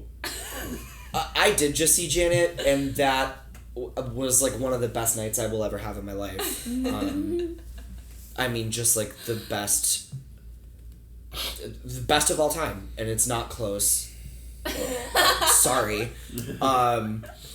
I think that we're all very attracted to the timbre of the vibraphone. Yep. I think that's going to. But something like this though, in like a multi-guitar setting, I think would sound really, chiming and beautiful. But, I mean, Empty, Velvet Rope is what, like 96? 7, I think. And sounds just like. That song still sounds like it was beamed in from the future. I adore the song. Up next, I have Workers' Union by Louis Andreessen. The conceit of this piece basically is that it's for any grouping of instruments. The recording on the playlist, I think, is my favorite interpretation of it. It's a saxophone ensemble that's performing it with mouth sounds and like key clicking and stuff. But the conceit of Workers' Union basically is that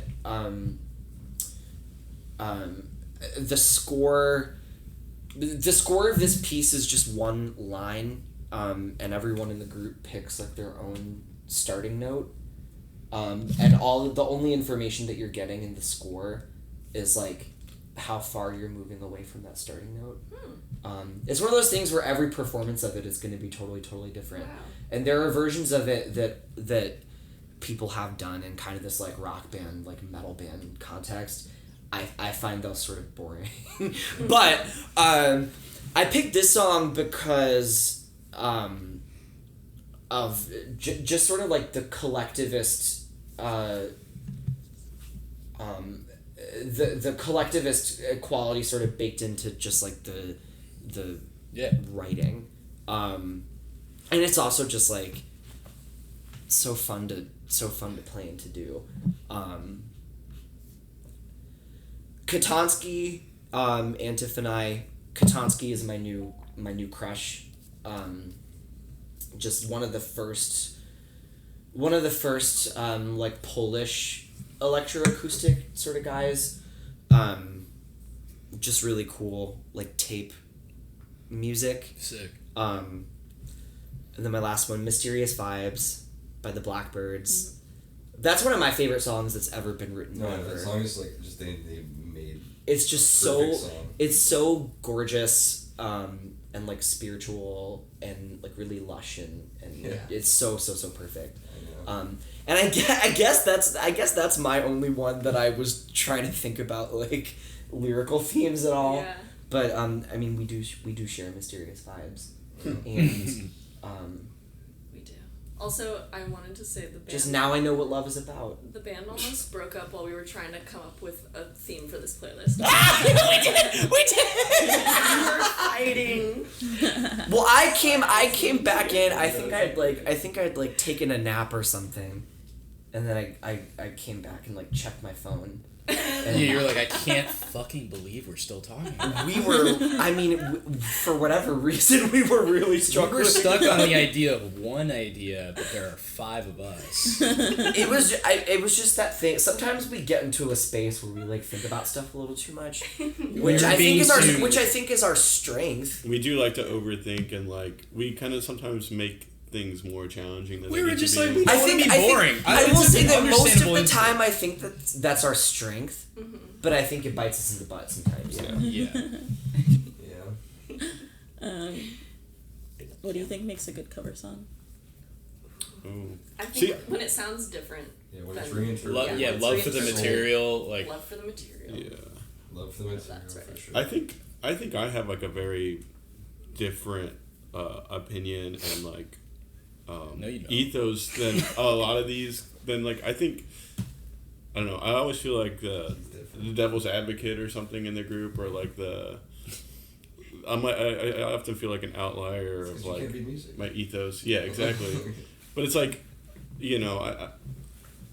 I'm totally cool with covers. Like I think What makes a good one? I No, think it's a good cover. I think a good cover is just like it's like what makes a good song, like if they sound good. You know what I mean? I don't think. Let's go, dude. I don't think I don't think you have to Yeah. reinterpret it if you don't want to. You can. That's cool and it's exciting. But also, I think if you just want to like do the song justice. I mean, you think of like all the old country songs, like all those songs Yeah, are no. covers. I mean, Everything is totally. I don't like gospel. think exclusively Everything. covers have to sound Like you reimagined. can, Yeah. it can be a hymn or That's like always impressive to me. it's like just do the song justice. Justice. Yeah, and if Honor the song. that Yeah, that's what I'm saying. Like requires- love for the it's Yeah. like D'Angelo's "Feel Like Making Love" is not like a planet away from Roberta Flack's, but like it's still incredible. Yeah. And it is its own thing. Yeah. I think I'm like Triggered feels like intense. but I'm thinking about, so the band that I was in when I was in high school, like middle school to high school, we broke up because I wanted to write music and they didn't, and me being like an asshole like 13-year-old was like, I don't want to fucking play Green Day for the rest of my life. I mean, valid. Yeah. I mean, I'm 100%... There's some validity to that, I guess. No, I'm 100% with you. Like, I've never wanted to play covers at shows. Like, I think, like, if you're a band, like, you should...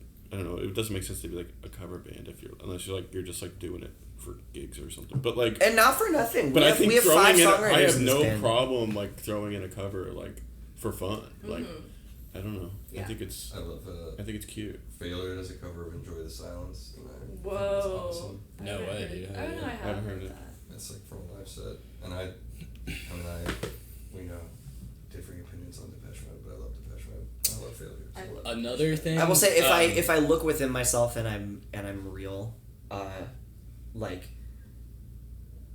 all of those would be like really fun to do. Yeah.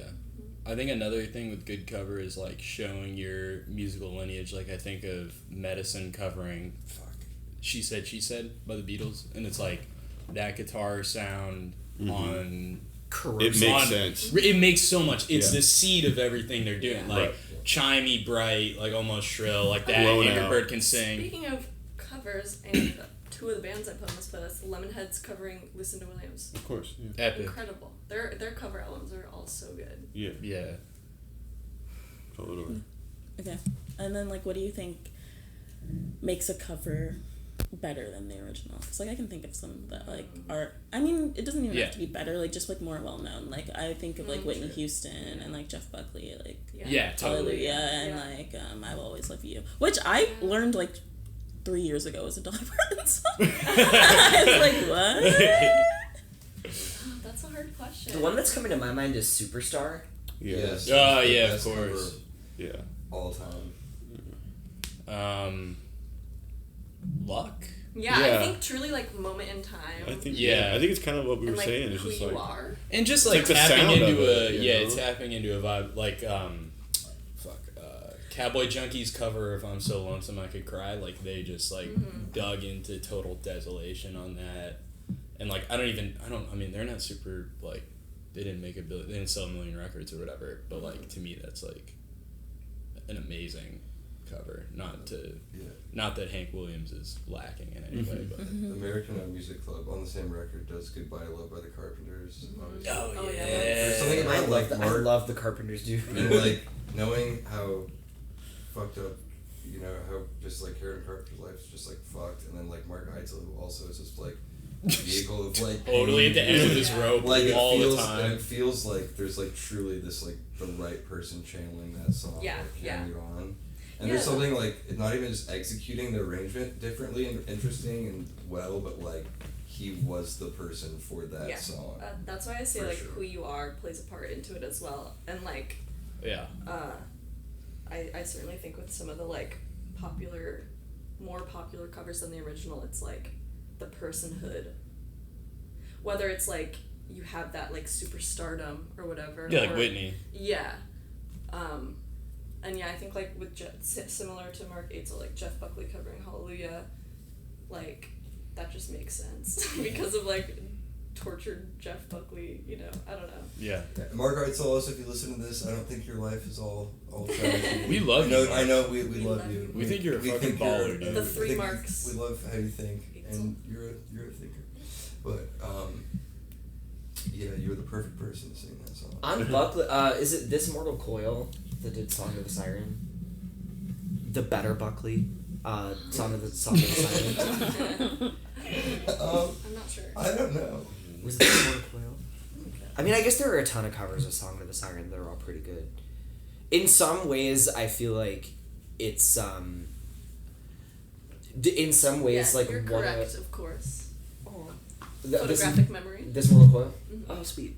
I feel like in some ways, like what a compliment or like what a testament.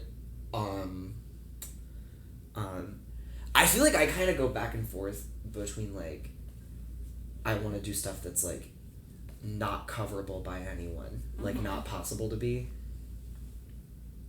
Between that and then like I want to do stuff that everyone wants to cover, like the coverability of your song is like such a testament, right? That like you know, you're writing, like I guess like popular music has started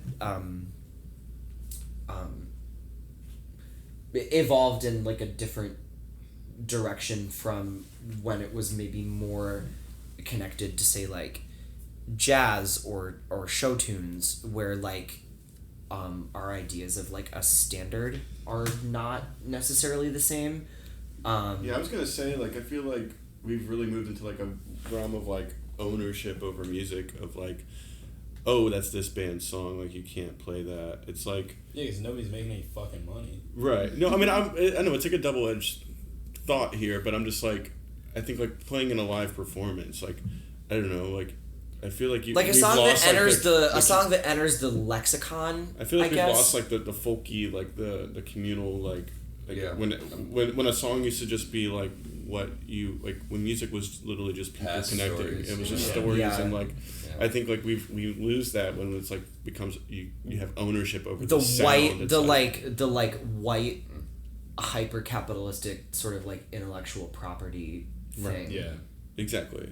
It's like obviously like, of course I want people to make money off records and stuff. No, I don't. I'm not trying to rebut it, but it's like no, it is. Totally but that. It's like, but if you think about it, it's like who did that fuck? You know what I mean? Yeah, of course. Like De La Soul weren't on streaming until last year because. Like this complete misinterpretation of willful, I think, this like willful misinterpretation of what like the art of sampling. I mean, dude, is. yes, people still fucking spout nonsense about sampling. The fucking the fucking Turtles white guys, suing them into oblivion. Biz Markie got sued. De La Soul got sued. Yeah. Tons of like musical history being like. Inaccessible to people. Like copyright is copyright law, I feel like as applied stifles artistic expression a lot more than it as it purports like protects and I think that like there's like this one TikTok account that I hate. The one where it's the fucking bald guy pointing fuck like, that guy. If you're listening, you fucking bald fuck who points in the air. Fuck you. Yeah, no, because it's like I don't mind you like saying like this is a sample, but he does it without explaining like what the core like intention of sampling something is. Yep. And like people in the comments are like, oh, that's stealing, blah blah blah blah. And, like people don't understand. Like I'm like, no, you don't get it. Yeah, it's like fucking medical. It's like literally doing like autopsy. Yeah, or like interpolations. Like some people are like, oh, so they just copied that one lyric. I'm like, they still get paid for them copying that one lyric. Like they intentionally put it in the song to pay tribute to. I'm like, and like some of it these days, I guess, with like the TikTok people or whatever. I know that like some of it these days are that like,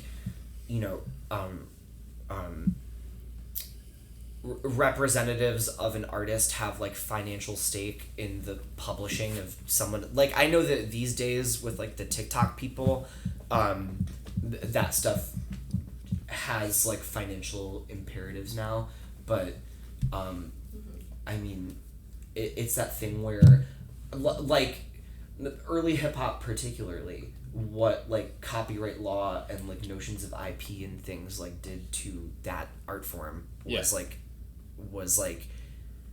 this almost like willful erasure of like you're participating you're participating in a musical fucking tradition. Mixtapes used to be like such a big thing, and like it's like kind of harder to do that now, like without like getting clearance for certain things. And then it's just like also some artists don't own their music, so it's like if someone wants to sample it, it's not technically the artist's choice. It's like somebody else's choice to like. It's fucking total. It's just so warped. Like it's pretty horrifying. Yeah. It's something to hopefully always avoid. It's like always having ownership over your music, so you don't get totally screwed over in that way, or like held hostage, not like able to release music because the label's like, well, we want 5 records, and guess what? We don't want to fund any of it anymore, and we're not going to put it out. So we're just like in limbo forever. Yeah. It's crazy. And about music especially, it's like what money? Yeah, exactly. But yeah, more than ever, for sure. Not that there ever was a time. Yeah. Okay. Is there anything that y'all want to plug? Because we're coming to an end. We have an album coming out September 13th. Yes. You can listen to the first taste of it now on the streamer of your choice. This is coming out after the album comes out? No, No, after Wannabe is comes out. So After we'll have 2 Wannabe, singles definitely. out. I don't know when it will come out, Okay. but I'm hoping before that. Cool. But you'll be able to get some previews. We're playing On the a streamer show. of your We're choice. playing a show the 14th, right? Oh yeah, we have The a release 16th. show. Oh, the 14th. Oh, sorry. Sorry. No, I'm sorry. Alright. We're playing a show August 16th, and Well, then that Is it probably won't be out 16? before then. I So. think it's the 16th. Yeah. At Bowery but then- at Bowery Electric. But then we also are playing a release show with our friends Cashier from Louisiana and local friends Crate at Bowery Electric on September 14th, album release show. Yeah, exactly. Woo! It's gonna be so epic. Yeah. Yeah, come hang. Yeah. Literally come hang. All right. Thank you. Yeah. Thank you for you. having us. Thank you for having In your us. home, Thank you. Tope. Yeah, oh my gosh. Thanks for 3 letting hours us. of Yeah. yapping. You're gonna have a fun time editing. Lord in heaven.